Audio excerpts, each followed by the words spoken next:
back. This is Katie Counseling and my name is Claudia. Thank you for checking out my new video. Today I wanted to start by telling you guys that I'm very inspired by a lot of the questions you guys have, and every time I see something, I do more research on it, and then I'm like, oh my god, that's such a good idea for a video. So slowly but surely, with more feedback, I'll be able to help you guys out more, because I know what you guys want to see and kind of like the direction of this channel, because I did do a lot of research myself to be in the position I am in today.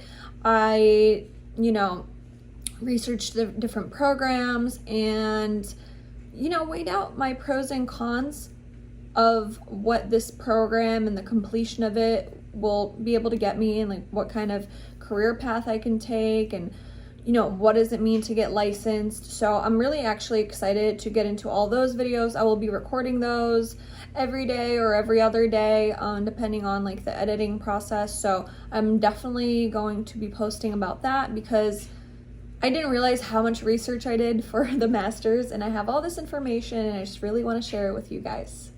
All right, let's get started.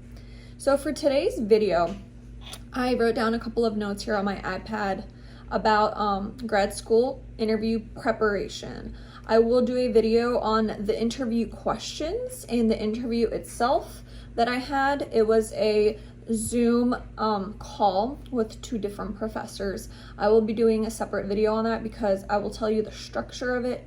I will tell you the questions they asked me. I will tell you, where I got information about how to answer certain questions, and much more. So that will be one of the videos after this one. That will be the grad school interview questions, and this is the grad school interview preparation. You are ready to apply for a program. So this means you qualify for the program. You have to see if you qualify. There's a criteria for GPA. Certain programs want the GRE, which is like the graduate school entry test. For my program personally, I did not need that. I did my undergrad at the same university I'm doing my master's at.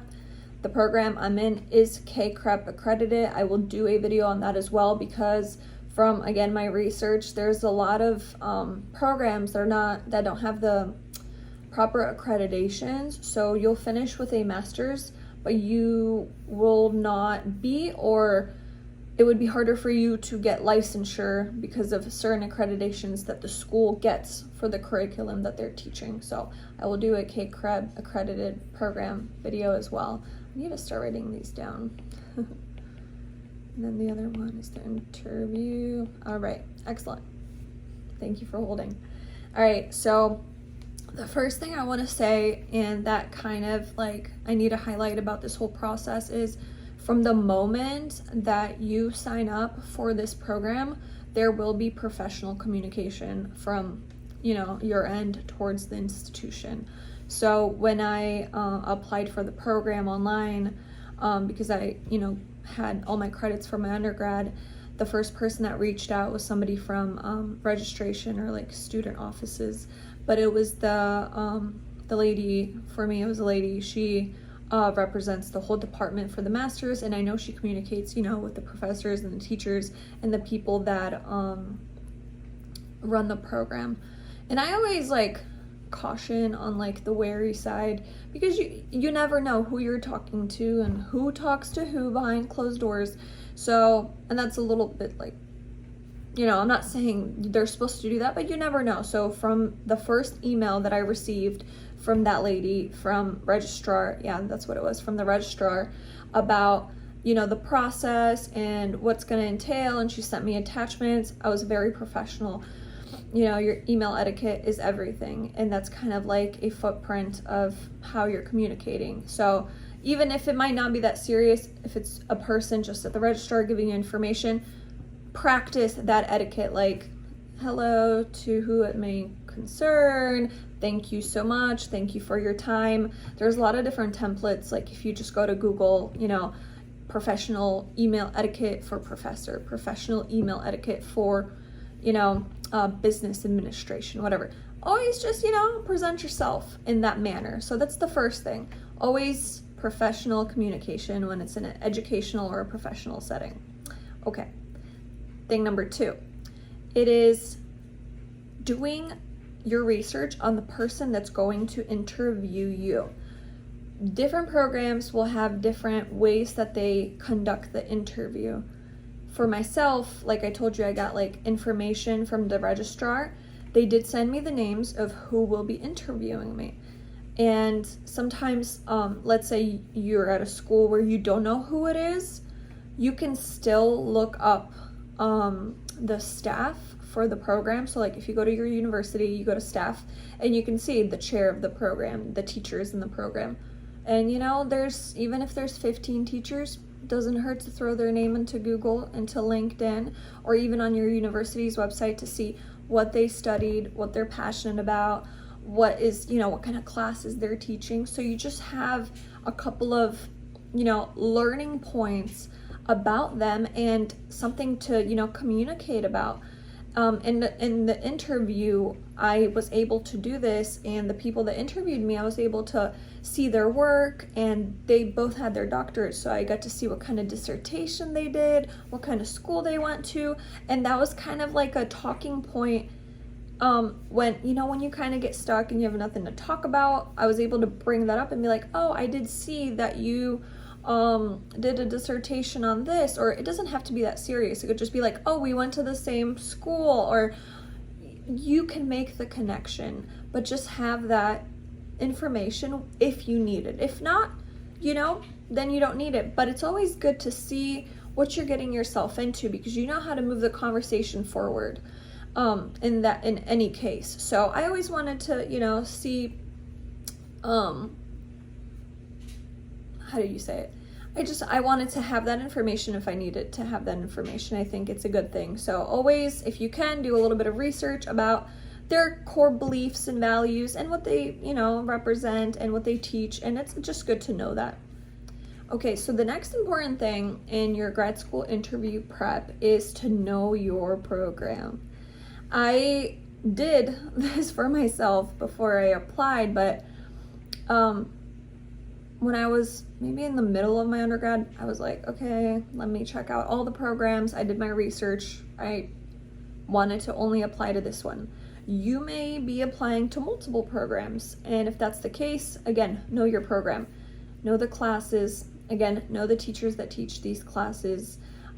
Read the descriptions of the classes online and see if that's really something you're interested in, because in my interview, I think I did get asked a couple of questions about if I know what kind of classes I'll be taking, if I know what residency is, if I know what internship is. And you don't have to have the answer, but it's better if you're prepared, because they'll tell you, they told me, they're like, do you have any questions? Let us know. We're more than happy to answer any questions for you. But it does look good on your part if you're getting interviewed to get into a program to know about the program and why you want to be a part of the program. So I would definitely advise you to look that up. So next thing, to prep for the interview, definitely do your YouTube research, Google research, or people that are in the program. Like if you go to a school and master level students, just maybe if you know them, ask them, hey, how is this? What should I expect? Kind of do your research about that. But I did a lot of my research on YouTube, and I did a lot of, grad school prep, grad school interview preparation. And there's a couple of resources where there's people that are the professors that, that do the interviews, and they'll give you a lot of great pointers on what to do, what really not to do, how to answer these questions. So definitely, I spent about a month on that. There's even some videos where they do like a mock interview where they ask you a question and then there's like a pause for a minute and you have to, come up with the answer. And it's really good because you get that that feeling of, oh my God, okay. So go through that a little bit, make yourself a little uncomfortable, so when it does come to interview day, you're ready and you know how to kind of avoid having those pauses and the ums and the. I still did a little bit of that, but I was prepared. So just do your research, kind of see interviewing skills, and it doesn't have to be like psychology or just masters, any kind of interviewing skills video, check it out because you're gonna learn a little bit from each one. Okay, so the next thing is okay, so it says right here, I put lighting, background, outfit. I, again, saw a video that said, make sure you are in a bright room where they can see you, where, you know, you're standing out, where there's not distractions, even like this. I did mine in my house here over there by just like, there's one painting on the wall, and I put up I had like a ring light, and I guess there's like a position to where to interview. It should be a little bit higher than what you're seeing now. But yeah, there's resources on, again, how to interview. And I was really happy I did that because it made me confident. I could see myself. I was well, you know, lit up.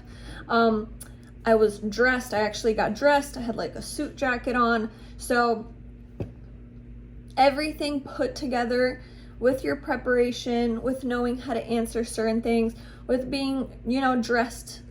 It was during the whole, I don't want to say, I don't know if they still take down videos if you talk about, you know, the sickness, but it was during that whole time. So you know, you have to kind of have your mindset, like if you go into a job or a career opportunity, you know, you get dressed up, you dress professionally. So do that, prepare for the video, set yourself up. And then when they got on to the Zoom call, I was like, oh, video, oops. Sorry, my phone's dying. I need to get a vlog camera. I will. So what I was saying is, when it came to like go time, I researched the people that were interviewing me. I kind of knew what kind of school they went to. You know, I kind of knew about them, so it was easier to, you know, go through the conversation with them. I was ready, I was dressed, I had my computer all set up, I had my research done on the questions they could ask me, and it was time to go. It was time to do it. So I will stop this video here, but if you guys have any questions, let me know. I could probably do like a follow-up on this, but I think I will address a lot of different questions in the grad school interview questions video. I will go a little bit deeper into, you know, different questions and how I answer them there. So if you guys have time, please click over to Instagram and follow me at KD Counseling. I post there and we can have a conversation there or on here. And yeah, let me know if you guys have any suggestions for any videos or if you guys have any questions. I'm always here to help and I'm always here to answer. All right, guys, have a good day. Bye-bye.